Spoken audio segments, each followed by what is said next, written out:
Hello और मेरे board warriors, पढ़ाई कैसे चल रही है आप सबकी? बोर्ड्स में आपका टारगेट कितना है, जल्दी से कमेंट्स में लिख के बताओ। और हाँ, इसके बाद नेक्स्ट कौन सा चैप्टर चाहिए वो भी बता देना। मुझे पता है साइंस के कुछ चैप्टर्स देखकर थोड़ी टेंशन होती है, लगता है कि यार इतना सब कैसे याद रहेगा। पर आज हम एक ऐसा चैप्टर कवर करने वाले हैं जो एग्जाम में गारंटीड और एकदम फ्री के मार्क्स दिलाएगा। Welcome to Study Mafia. आज हम क्लियर करेंगे एनसीईआरटी का सबसे इंटरेस्टिंग और visually amazing chapter, the human eye and the colourful world. ध्यान से सुनना, मैं हर एक कॉन्सेप्ट को जीरो लेवल से समझाऊंगा ताकि आपको एक भी वर्ड रटना ना पड़े। पूरा चैप्टर आपके दिमाग में एक मूवी की तरह चलेगा, ये मेरी गारंटी है। तो चलिए बिना टाइम वेस्ट किए डायरेक्ट कॉन्सेप्ट के अंदर चलते हैं। अब देखो, सीधा बायोलॉजी और फिजिक्स पर जाने से पहले एक सिंपल सा इंट्यूशन बनाते हैं। इमेजिन करो आपके स्मार्टफोन का कैमरा। उसमें एक लेंस होता है, लाइट कंट्रोल करने के लिए एपर्चर होता है और पीछे एक सेंसर या स्क्रीन होती है जो फोटो कैप्चर करती है, राइट? हमारी आंख यानी ह्यूमन आई नेचर का बनाया हुआ अल्टीमेट बायोलॉजिकल कैमरा है। ये बिल्कुल एक डिजिटल कैमरा की तरह काम करती है, बाहर की लाइट को रिसीव करती है, इमेजेस फॉर्म करती है और वो सारी विजुअल इन्फॉर्मेशन इंस्टेंटली हमारे ब्रेन को भेज देती है। ब्रेन उस इन्फॉर्मेशन को प्रोसेस करता है, तभी हम इस खूबसूरत दुनिया को देख पाते हैं। तो छोटी सी बात याद रखना, अगर आपको कैमरा का लॉजिक समझ आता है तो ह्यूमन आई का स्ट्रक्चर समझना आपके लिए बच्चों का खेल है। ये कॉन्सेप्ट इसलिए जरूरी है क्योंकि ये आपका बेस बनाएगा पूरे चैप्टर के लिए। तो चलिए सबसे पहले आई के अलग अलग पार्ट्स को समझते हैं। सबसे पहला और सबसे बाहरी पार्ट है कॉर्निया। ये कॉर्निया आखिर क्या है? ये आंख का फ्रंट ट्रांसपेरेंट शील्ड या एक ट्रांसपेरेंट विंडो है। इसको आप अपने फोन के स्क्रीन गार्ड की तरह समझो, जो आपकी आंख को प्रोटेक्ट भी करता है और लाइट को अंदर आने का सबसे पहला रास्ता भी देता है। अब यहाँ एक बहुत इंपॉर्टेंट बोर्ड पॉइंट है भाई, इसको अपने नोट्स में हाईलाइट कर लो। जब लाइट हमारी आंख में एंटर करती है तो लाइट का मैक्सिमम बेंडिंग, जिसे हम साइंस की लैंग्वेज में रिफ्रैक्शन कहते हैं, वो इसी कॉर्निया के आउटर सरफेस पर ही हो जाता है। ये पॉइंट 1 मार्क के एमसीक्यूज में लिटरली हर साल डायरेक्ट पूछा जा सकता है। तो सिंपली याद रखना, maximum refraction happens at the cornea. Cornea के जस्ट पीछे आते हैं आइरिस और प्यूपिल, जो एक साथ मिलकर लाइट को कंट्रोल करने का काम करते हैं। आइरिस हमारी आंख का कलर्ड पोर्शन होता है। आपने देखा होगा किसी की आंख ब्राउन होती है, किसी की ब्लू या ग्रीन होती है ना? वो इसी आइरिस के पिगमेंट की वजह से होती है। और इस आइरिस के बिल्कुल सेंटर में एक छोटा सा डार्क होल होता है जिसे हम प्यूपिल कहते हैं। लाइट इसी प्यूपिल के अंदर से पास होकर आंख में जाती है। अब इसका एक रियल लाइफ एग्जाम्पल समझो। यहाँ पर स्टूडेंट्स अक्सर गलती करते हैं, इसलिए ध्यान से सुनना। जब आप किसी ब्राइट धूप वाले दिन बाहर से अचानक एक डार्क सिनेमा हॉल में आते हो तो स्टार्टिंग में कुछ दिखाई नहीं देता है ना, सब अंधेरा लगता है। ऐसा क्यों? क्योंकि धूप में यानी ब्राइट लाइट में आपका आइरिस कॉन्ट्रैक्ट हो जाता है और प्यूपिल का साइज छोटा कर देता है ताकि आंख में एक्स्ट्रा लाइट जाकर रेटिना को डैमेज ना करे। पर जैसे ही आप डार्क सिनेमा हॉल में आते हो, आइरिस को समझ आता है कि रोशनी कम है, वो रिलैक्स होता है और प्यूपिल का साइज बड़ा कर देता है ताकि ज्यादा लाइट अंदर जा सके और आपको अंधेरे में भी साफ दिखे। ये दोनों मिलकर एकदम परफेक्ट लाइट कंट्रोलर्स हैं। एग्जाम में पूछेंगे कि साइज कौन चेंज करता है, तो आंसर है आइरिस। चलो, अब प्यूपिल से लाइट पास हो गई, उसके बाद वो मिलती है हमारे आई लेंस से। हमारी आंख में एक ट्रांसपेरेंट कॉन्वेक्स लेंस होता है, पर ध्यान देना, ये लेंस किसी चश्मे के कांच वाले लेंस की तरह हार्ड और सॉलिड नहीं होता। ये जेली लाइक फाइब्रस मटेरियल का बना होता है, इसलिए ये बहुत फ्लेक्सिबल होता है। और इस लेंस को दोनों तरफ से पकड़कर रखती हैं सिलेरी मसल्स। ये मसल्स बहुत बहुत इंपॉर्टेंट है। जब इन सिलेरी मसल्स को दूर की चीज देखनी होती है तो ये एकदम रिलैक्स हो जाती हैं और लेंस पतला या थिन हो जाता है। और जब पास की चीज देखनी होती है, जैसे फोन में रील स्क्रॉल करना, तो ये मसल्स कॉन्ट्रैक्ट होती हैं और लेंस को एकदम मोटा यानी थिक कर देती हैं। यानी सिलेरी मसल्स हमारे लेंस की फोकल लेंथ को अपने आप एडजस्ट करती हैं, बिल्कुल एक ऑटो फोकस कैमरा की तरह। ये मैकेनिज्म बहुत स्कोरिंग है, इस लॉजिक को अच्छे से पकड़ लो। दूर देखना है तो लेंस पतला, पास देखना है तो लेंस मोटा। लेंस के बाद लाइट एकदम सीधा जाकर फोकस होती है आंख के सबसे पिछले हिस्से पर, जिसे रेटिना कहते हैं। रेटिना हमारी आंख की वो डेलिकेट सी बैक स्क्रीन है जहां पर फाइनल पिक्चर बनती है। लेंस से लाइट आकर इसी रेटिना पर फोकस होती है। अब यहाँ एक और बहुत जरूरी एग्जाम पॉइंट है, इसको ध्यान में रखना। रेटिना पर जो इमेज बनती है वो हमेशा रियल और इन्वर्टेड होती है, यानी पिक्चर लिटरली उल्टी बनती है। आप सोचोगे कि अगर पिक्चर उल्टी बनती है तो हमें सब कुछ सीधा कैसे दिखता है? रेटिना उस इन्वर्टेड लाइट इमेज को इलेक्ट्रिकल सिग्नल्स में कन्वर्ट करता है। फिर वहां से ऑप्टिक नर्व एक लंबी तार या केबल की तरह उन इलेक्ट्रिकल सिग्नल्स को सीधा हमारे ब्रेन तक ले जाती है। हमारा स्मार्ट ब्रेन उन सिग्नल्स को प्रोसेस करके दोबारा सीधा कर देता है। इसीलिए हमें सब कुछ कंप्लीटली नॉर्मल और सीधा दिखाई देता है। सोचो, नेचर का कितना ब्रिलियंट डिजाइन आई है। अब इस रेटिना के अंदर भी थोड़ा डीप चलते हैं। इसके अंदर दो बहुत ही स्पेशल टाइप के लाइट सेंसिटिव सेल्स होते हैं जिन्हें फोटो रिसेप्टर्स कहते हैं, रॉड सेल्स और कोन सेल्स। बोर्ड एग्जाम में इन दोनों के बीच का डिफरेंस बहुत बार पूछा जाता है। चलो अपना एग्जाम रेडार ऑन कर लो, मैं आपको इसे लाइफ टाइम याद रखने का एक जबरदस्त ट्रिक देता हूँ। ध्यान से सुनना। इंग्लिश लेटर सी से आते हैं कोन्स और सी से आते हैं कलर्स, यानी कोन सेल्स हमारी ब्राइट लाइट और कलर्स देखने में मदद करते हैं। अगर आपसे एग्जाम में कोई पूछे कि लाल, हरे और नीले रंग में फर्क कौन बताता है, तो आंसर 1 सेकंड में आना चाहिए, कोन सेल्स। वहीं दूसरी तरफ रॉड सेल्स हमारी डिम लाइट या अंधेरे में देखने में मदद करते हैं। रात के टाइम जब रोशनी बहुत कम होती है तब रॉड सेल्स आपकी हेल्प करते हैं, लेकिन ये कलर नहीं बता सकते। इस छोटे से पॉइंट को मिस मत करना, ये एग्जाम में डिफरेंस बनकर जरूर आता है। तो अब अगर हम लाइट की इस पूरी जर्नी को एक लॉजिक के साथ एक प्रॉपर सीक्वेंस में देखें तो पाथ क्या बनता है? एक लाइट रे सबसे पहले आती है, कॉर्निया से टकराती है और मैक्सिमम बेंड होती है। फिर वो प्यूपिल के थ्रू अंदर एंटर करती है, जहां आइरिस चेक करता है कि रोशनी कितनी जानी चाहिए। उसके बाद हमारा जेली जैसा आई लेंस उस लाइट को फाइन ट्यून करके ऑटोमेटिकली फोकस करके रेटिना पर फेंक देता है।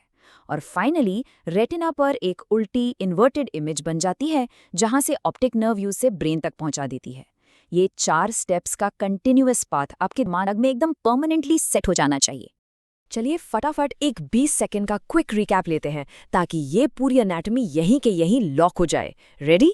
कॉर्निया है फ्रंट ट्रांसपेरेंट विंडो जहां मैक्सिमम रिफ्रैक्शन होता है। आइरिस और प्यूपिल मिलकर बनाते हैं लाइट कंट्रोलर। आई लेंस हमारा फ्लेक्सिबल कॉन्वेक्स लेंस है जो सिलियरी मसल्स की मदद से फोकस एडजस्ट करता है। रेटिना वो पीछे की स्क्रीन है जहां उल्टी इमेज बनती है। और ऑप्टिक नर्व वो तार है जो सिग्नल ब्रेन तक ले जाती है। Easy PG. चलो अब आगे बढ़ते हैं। अब आते हैं एक बहुत ही क्रूशल बोर्ड टॉपिक पर। हेडिंग डाल लो, पावर ऑफ अकोमोडेशन। ये 2 मार्क्स में पूछा जाने वाला एक classic all time favourite question है। इसका मतलब क्या है? देखो, हमारी आंख का लेंस अपनी फोकल लेंथ को हमारी जरूरत के हिसाब से एडजस्ट कर सकता है ताकि पास रखी बुक और दूर उड़ता हुआ पक्षी दोनों क्लियरली दिखें। इसी नेचुरली एडजस्टिंग पावर को पावर ऑफ अकोमोडेशन कहते हैं। आपको पता होना चाहिए कि एक परफेक्टली हेल्दी ह्यूमन आई का नियर पॉइंट यानी सबसे निकट बिंदु होता है एग्जैक्टली 25 सेंटीमीटर्स, यानी आंख से 25 सेंटीमीटर दूर रखी चीज सबसे ज्यादा साफ और बिना किसी स्ट्रेन के दिखती है। अगर आप उससे पास लाओगे तो चीजें ब्लर हो जाएंगी और आंख में दर्द होगा। और हमारी आंख का फार पॉइंट होता है इन्फिनिटी। हम करोड़ों किलोमीटर्स दूर तारों को भी क्लियरली देख सकते हैं। ये नियर पॉइंट और फार पॉइंट की वैल्यूज लिख लेना, डायरेक्ट 1 मार्क में आती हैं। लेकिन कभी-कभी चाहे एज की वजह से या लाइफस्टाइल की वजह से आंख ठीक से फोकस नहीं कर पाती। इसे हम डिफेक्ट्स ऑफ विजन कहते हैं। यहाँ पर स्टूडेंट्स का सबसे बड़ा मिसकंसेप्शन होता है जो मुझे अभी के अभी क्लियर करना है। 2 मेन डिफेक्ट्स होते हैं, मायोपिया जिसे शॉर्ट साइटेडनेस कहते हैं और हाइपरमेट्रोपिया जिसे लॉन्ग साइटेडनेस कहते हैं। बच्चे यहीं फंसते हैं। स्टूडेंट्स सोचते हैं कि शॉर्ट साइटेडनेस का मतलब है कि पास का दिखना बंद हो गया है। नहीं भाई, बिल्कुल उल्टा है। शॉर्ट साइटेडनेस का मतलब है कि आपकी शॉर्ट विजन एकदम ठीक काम कर रही है, यानी पास का एकदम साफ दिखता है लेकिन दूर का ब्लर हो जाता है। मायोपिया में आई बॉल लंबा हो जाता है, जिस वजह से इमेज रेटिना पर बनने के बजाय रेटिना के थोड़ा आगे ही बन जाती है। और हाइपरमेट्रोपिया में इसका एग्जैक्ट ऑपोजिट होता है। इसे लॉन्ग साइटेडनेस कहते हैं क्योंकि दूर का साफ दिखता है पर पास की चीजें ब्लर हो जाती हैं। ऐसा इसलिए क्योंकि इमेज रेटिना के पीछे चली जाती है। इन दोनों वर्ड्स के एक्चुअल मीनिंग को लॉजिकली समझो, आप एग्जाम में कभी कंफ्यूज नहीं होगे। अब चलिए इन डिफेक्ट्स को ठीक करते हैं प्योर लॉजिक के साथ। हम साइंस के स्टूडेंट्स हैं, रट्टा नहीं मारना है। अगर मायोपिया में इमेज रेटिना से आगे ही बन रही है तो हमें एक ऐसा लेंस चाहिए जो लाइट रेस को थोड़ा फैला दे यानी डाइवर्ज कर दे, ताकि इमेज पीछे खिसक वापस सही जगह यानी रेटिना पर आ जाए। इसलिए मायोपिया के करेक्शन के लिए हम यूज करते हैं एक कॉन्केव लेंस। वहीं दूसरी तरफ हाइपरमेट्रोपिया में इमेज रेटिना के पीछे जा रही है तो हमें लाइट को जल्दी इकट्ठा यानी कन्वर्ज करना पड़ेगा ताकि वो आगे आ जाए। इसलिए हाइपरमेट्रोपिया ठीक करने के लिए हम यूज करते हैं कॉन्वेक्स लेंस। इस कॉन्सेप्ट को बस लॉजिक से समझो कि लाइट रेस को एक्चुअली कहां फोकस करना है। आपको चश्मे का लॉजिक अपने आप समझ आ जाएगा और फुल मार्क्स मिलेंगे। इन दोनों के अलावा एक और कॉमन कंडीशन होती है जो बुढ़ापे में आती है, जिसे कहते हैं प्रेसबायोपिया। आपने अपने दादा दादी को देखा होगा, उन्हें पास का पेपर पढ़ने में भी दिक्कत होती है और दूर देखने में भी। जैसे जैसे एज बढ़ती है हमारी सिलियरी मसल्स वीक हो जाती हैं और आई लेंस अपनी नेचुरल फ्लेक्सिबिलिटी खो देता है, जिससे पावर ऑफ अकोमोडेशन काफ़ी कम हो जाती है। ऐसे लोगों को दूर और पास दोनों जगह देखने में प्रॉब्लम होती है। इसे ठीक करने के लिए बाइफोकल लेंसेज लगाते हैं। इसमें एक ही चश्मे में ऊपर का हिस्सा कॉन्केव होता है दूर देखने के लिए और नीचे का हिस्सा कॉन्वेक्स होता है रीडिंग के लिए। और एक और प्रॉब्लम जो बढ़ती एज के साथ देखी जाती है वो है कैटरैक्ट, जिसे हिंदी में मोतियाबिंद कहते हैं। इसमें आंख के लेंस के ऊपर एक मिल्की और क्लाउडी लेयर आ जाती है। इसको किसी चश्मे से ठीक नहीं कर सकते।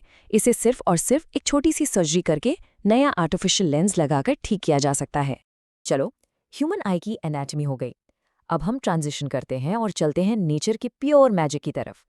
क्या आपने कभी ध्यान से सोचा है कि जो व्हाइट लाइट सूरज से आती है वो एक्चुअली में कम्प्लीटली सफ़ेद नहीं होती?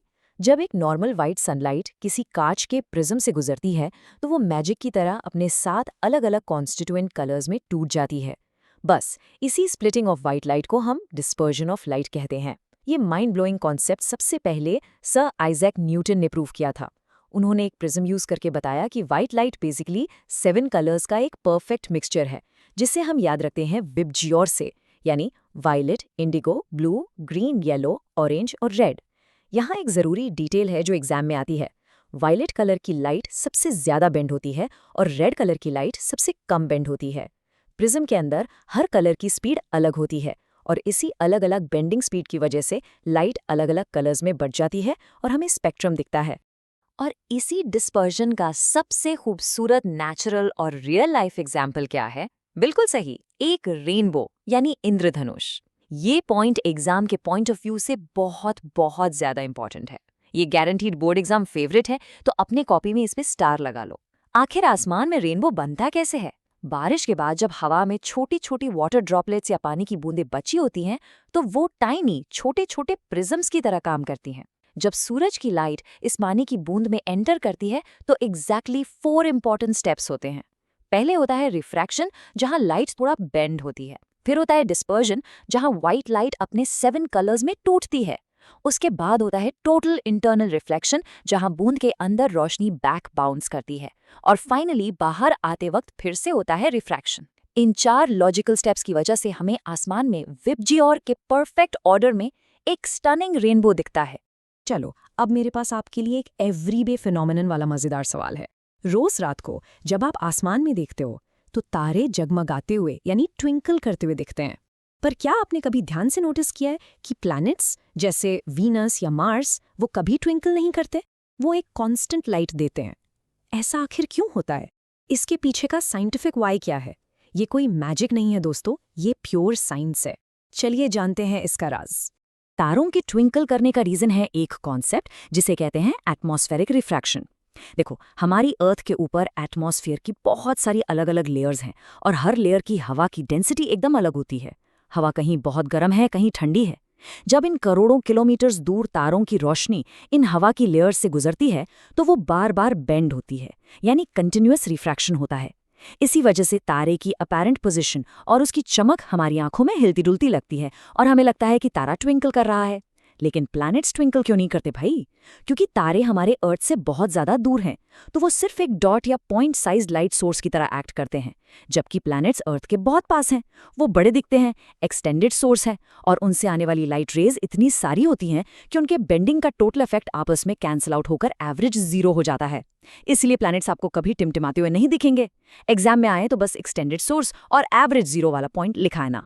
पता है, इसी एटमॉस्फेरिक रिफ्रैक्शन की वजह से एक और कमाल का ऑप्टिकल इल्यूजन होता है जो आपको हर रोज सुबह और शाम बेवकूफ बनाता है, जिसे हम कहते हैं एडवांस सनराइज और डिलेड सनसेट। सुबह सूरज के एक्चुअल में निकलने से 2 मिनट पहले ही उसकी लाइट एटमॉस्फेयर में बेंड होकर हमारी आंखों तक पहुंच जाती है। इसलिए सूरज होराइजन के नीचे होने के बावजूद हमें दिखने लगता है। ठीक ऐसा ही सनसेट के टाइम होता है। जब सूरज टेक्निकली ढल चुका होता है, होराइजन के नीचे जा चुका होता है, तब भी रिफ्रैक्शन की वजह से हमें 2 मिनट एक्स्ट्रा दिखता रहता है। यानी प्रैक्टिकली हमें हर दिन 4 मिनट ज्यादा सनलाइट मिलती है, सिर्फ और सिर्फ इस एटमॉस्फेरिक रिफ्रैक्शन की वजह से। सोचो ये कितना फैसिनेटिंग है। इस पॉइंटर को मिस मत करना, ये एग्जाम में रीजनिंग क्वेश्चंस में काफी पूछा जाता है। चलो, अब लाइट के एक और सदियों पुराने राज से पर्दा उठाते हैं। दिन के टाइम आसमान नीला क्यों दिखता है? ज़रा थोड़ी देर के लिए इमेजिन करो कि अगर हमारी अर्थ के पास अपना एटमॉस्फेयर ही ना होता, कोई हवा ना होती, तो आसमान कैसा दिखता? वो बिल्कुल पिच ब्लैक दिखता, ठीक वैसे ही जैसे एस्ट्रोनॉट्स को स्पेस में दिखता है। तो आखिर आसमान में ही ये नीला रंग, ये ब्लू कलर कहाँ से आता है? इसको समझने के लिए हमें अपने आज के चैप्टर के लास्ट और बहुत ही इंपॉर्टेंट कॉन्सेप्ट को क्लियर करना होगा। आसमान के नीले होने का सबसे बड़ा कारण है स्कैटरिंग ऑफ लाइट।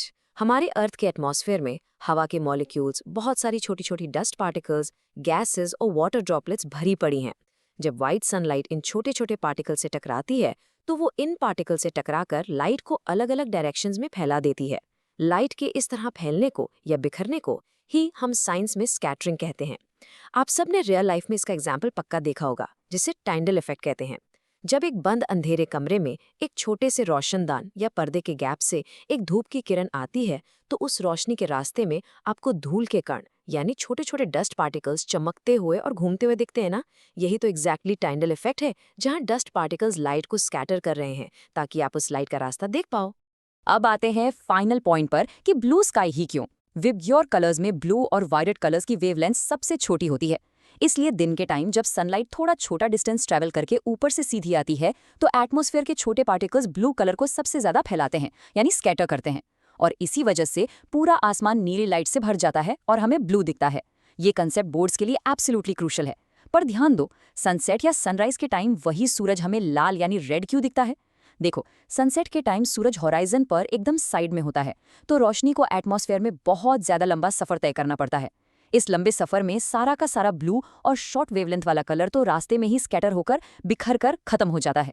सिर्फ रेड कलर, जिसकी वेवलेंथ सबसे बड़ी होती है, वही इतना लंबा डिस्टेंस सेफली ट्रैवल करके बिना स्कैटर हुए हमारी आंखों तक पहुंच पाता है, एकदम डायरेक्ट। इसीलिए ढलते और उगते सूरज का रंग हमेशा लाल होता है। क्लियर हुआ लॉजिक? रट्टा तो नहीं मारना पड़ेगा ना अब?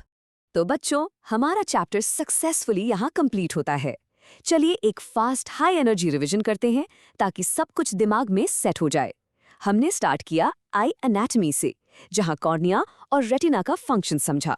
फिर हमने देखा मायोपिया और हाइपोमेट्रोपिया में कॉन्वेक्स और कॉन्केव लेंस का लॉजिक।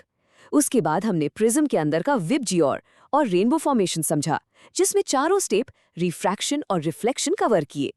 एंड में हमने एटमॉस्फेरिक रिफ्लेक्शन से स्टार्स का ट्विंकल करना देखा और स्कैटरिंग की वजह से आसमान का नीला और सूरज का लाल होना देखा। ये पूरा चैप्टर असल में कितना लॉजिकल और कितना ज्यादा स्कोरिंग है।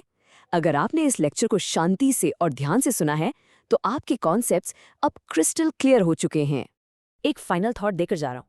सोचो, अगर हमारी आंख का लेंस इतना स्मार्ट है और नेचर के पास स्कैटरिंग और रिफ्रैक्शन जैसे माइंड ब्लोइंग टूल्स हैं, तो इस बड़ी सी यूनिवर्स में और कितने हिडन कलर्स और नज़ारे होंगे जो हम देख ही नहीं पाते। Think about it. बस इतना ही। अगर आज का कॉन्सेप्ट क्लियर हो गया हो तो लाइक करो, शेयर करो और स्टडी माफिया को सब्सक्राइब करना मत भूलना, क्योंकि यहाँ पढ़ाई होती है स्मार्ट तरीके से।